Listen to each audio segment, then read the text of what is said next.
नमस्कार, मैं अर्चना शर्मा। चढ़ती कला डैम टीवी देख रहे सभी दर्शकों का स्वागत करती हूं। आप देख रहे हैं हरियाणा के विशेष समाचार।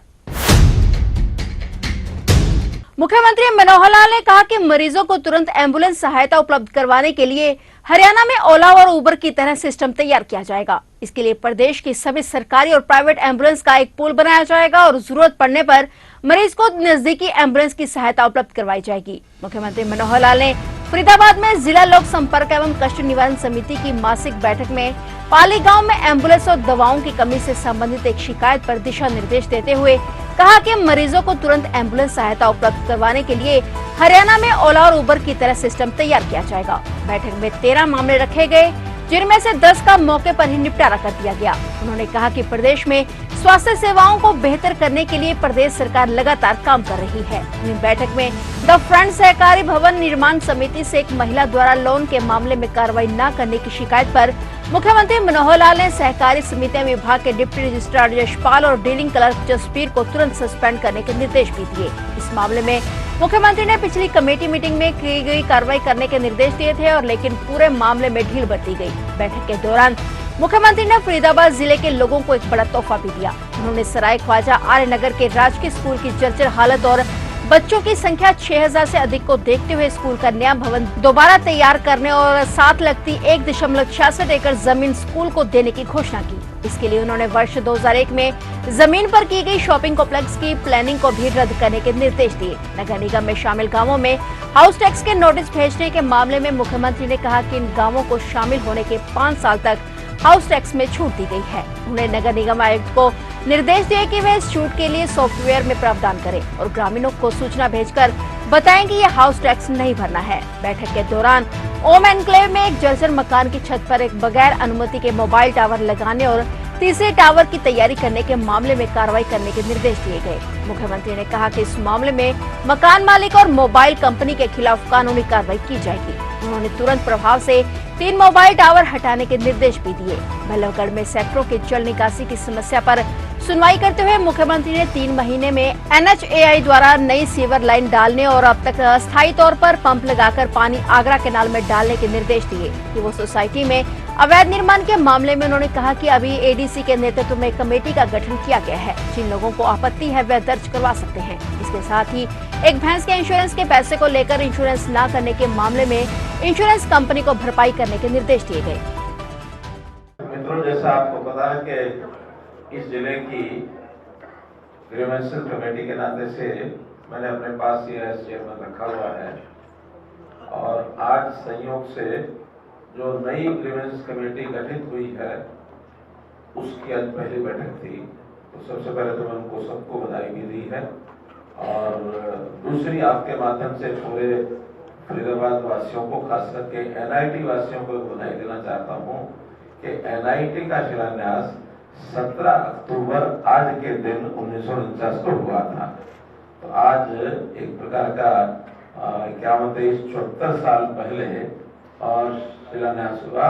और जहाँ तक मुझे याद आ रहा है डॉक्टर राजेंद्र प्रसाद जी जो है उस सारी समिति के चेयरमैन बने थे, उस समय इसका शिलान्यास हुआ था। जो आज एक हरा भरा इतना एरिया दूर दूर तक देख रहे हैं, वो जंगल में खेतों में कॉलोनी बनाई गई थी। NH 1, 2, 3, 4, 5 4 रिजर्व रखा था गवर्नमेंट एम्प्लॉइज के लिए, बाकी सब आम आदमियों के लिए। और खास करके जो लोग देश का विभाजन होने के बाद पश्चिमी पंजाब से आए थे उनके बसाने के लिए सारा कुछ किया गया था और शायद देश की इस प्रकार की ये पहली कॉलोनी थी।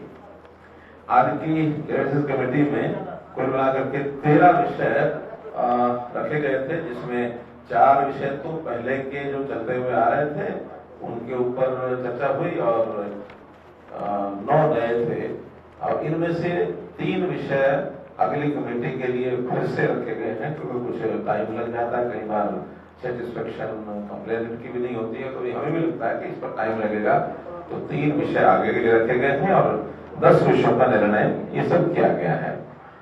उसमें पहला एक विषय था कि जो नई सीवरेज लाइन जो 3 माह के लिए पिछली बार ने कहा था इसको पूरा करें और उसके अंदर सारी योजना आगे की बन गई है।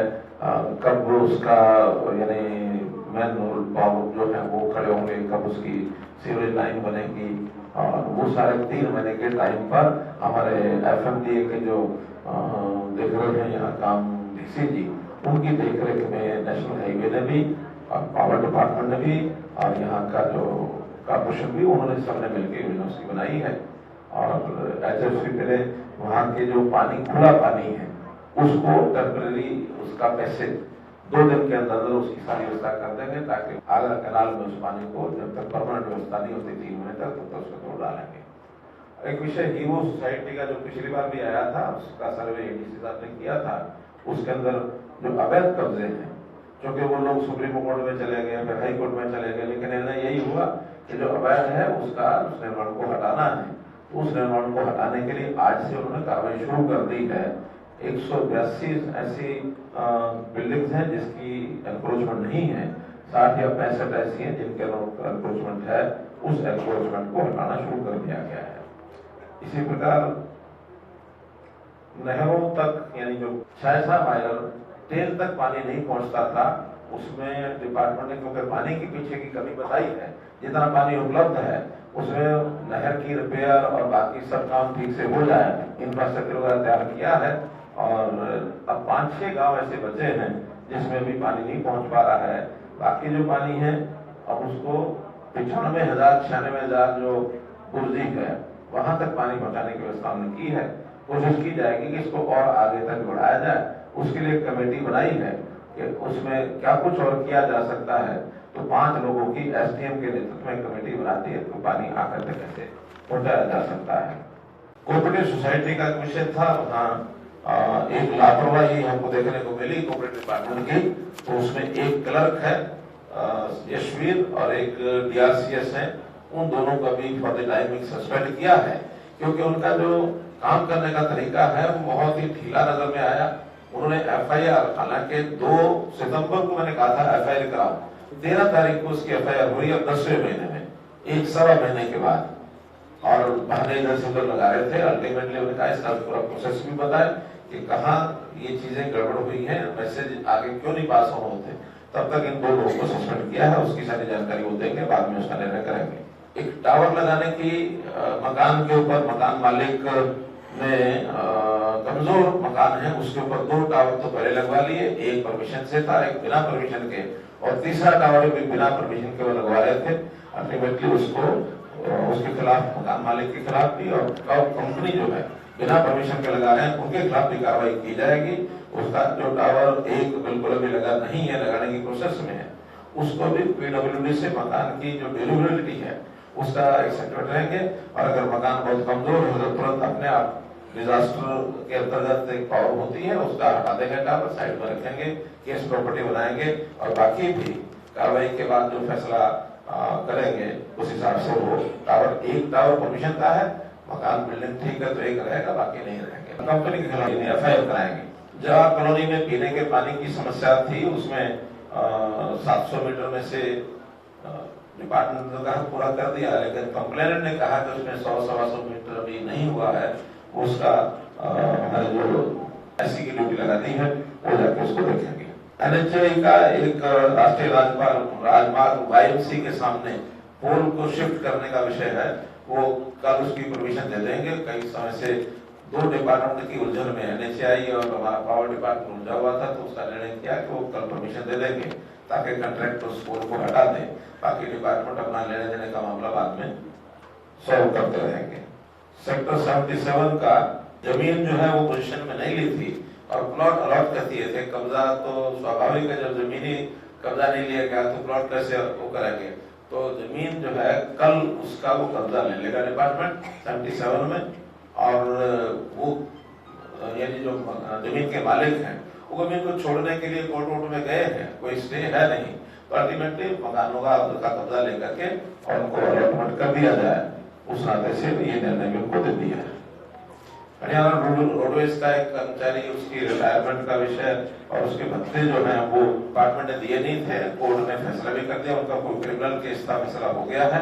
तो अब उसका तुरंत जो है पैसा तो उसको शायद मिल गया है, लेकिन अभी खाते में उनके पहुंचा नहीं था। कल ही रिलीज किया उन्होंने, या एक दिन पहले किया होगा, तो 24 घंटे में पहुंच जाएगा, ऐसा हमको बता दिया है।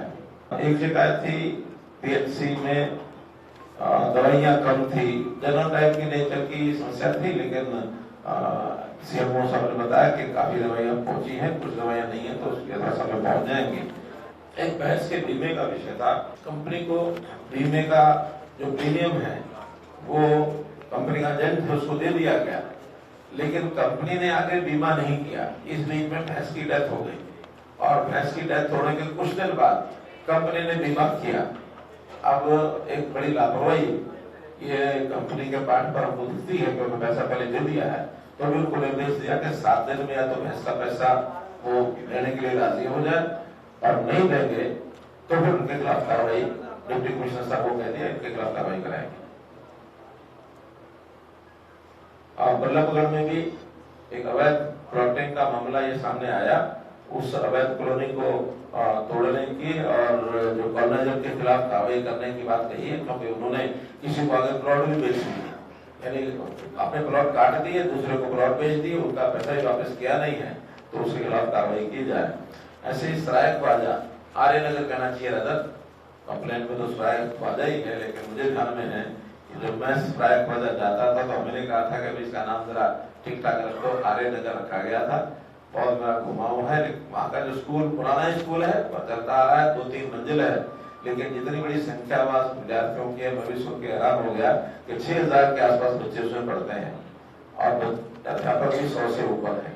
फिर भी वो बिल्डिंग कमजोर भी हो गई है, तो उसके लिए एक नई बिल्डिंग लड़कियों के स्कूल की या लड़कियों का यहाँ रखेंगे, वहाँ लड़कों का जैसा भी करना होगा, एक की बजाय 2 स्कूल उसके होंगे। और एचएसवीपी का 1.66 एकड़ यानी 2.25 एकड़ जमीन वो एचएसवीपी की और एजुकेशन डिपार्टमेंट के आज देने के लिए हमने कह दिया है, ताकि नए स्कूल की बिल्डिंग बन जाए, उस स्कूल की समस्या का हल ये कर दिया जाए। एक पिछली बार की ग्रीवेंस कमेटी की कोई समस्या थी जिसका निर्णय किया गया था, उसका भी पालन नहीं किया गया, उसका पालन करने के लिए भी कह दिया कि अगले 7 दिन में उसका भी निर्णय करें और उस शिकायत को दोबारा से अलाइव करके अगले महीने फिर उसको टेकअप करेंगे। पिछली एक हमारा जो शनिवार का संवाद होता जनता के साथ, तो एक फरीदाबाद का व्यक्ति था, उसने कहा कि मेरी 3 बेटियां हैं, वो देखने में भी उसको काफी कठिनाई आती है, छोटा मोटा वो काम करता है लोनों लेके, कुछ में काम करता है, तो उसको फिर 1 लाख रुपए की और सहायता हमने की है ताकि अपने काम को और बढ़ा सके, उसको इनकम हो जाए तो अपने बच्चों को ठीक से परिवार को पाल सके। उसको रेड क्रॉस की तरफ से 1 लाख रुपए का चेक दिया। हरियाणा में जल्द ही 5G सेवा शुरू होगी। प्रदेश में 5G तकनीक को बढ़ावा देने के लिए मनोहर सरकार लगातार काम कर रही है। राज्य सरकार प्रदेश में 5G तकनीक को बढ़ावा देने और विभागीय योजना को सुव्यवस्थित ढंग से संचालित करने के लिए कदम उठा रही है। यह पहल राज्य में 5G की तैयारी को बढ़ावा देने और विभागीय योजना को सुव्यवस्थित करने की दिशा में एक महत्वपूर्ण कदम है। इस महत्वपूर्ण मामले को लेकर भारत सरकार के दूरसंचार विभाग के अतिरिक्त सचिव 20 अक्टूबर को राज्य का दौरा करने वाले हैं। इस दौरान विभिन्न विभागों के साथ बैठकें भी आयोजित की जाएंगी, जिसमें डाटा सबमिट करने और पोर्टल का उपयोग करने के बारे में जानकारी साझा की जाएगी। उन्होंने कहा कि हरियाणा सरकार उन्नत दूरसंचार प्रौद्योगिकी के लिए राष्ट्रीय दृष्टिकोण के साथ जुड़ने के लिए प्रतिबद्ध है और भारत सरकार के स्थापित मानकों की अनुपालना में 5G बुनियादी ढांचे की कुशलता और समर्पण से शुरू करने के लिए तत्पर है। फिलहाल हरियाणा के विशेष समाचारों में इतना ही, और नए समाचारों के साथ फिर से हाजिर होंगे। तब तक के लिए देखते रहिए चढ़ती कला टाइम टीवी, और अब मुझे दीजिए इजाजत। धन्यवाद।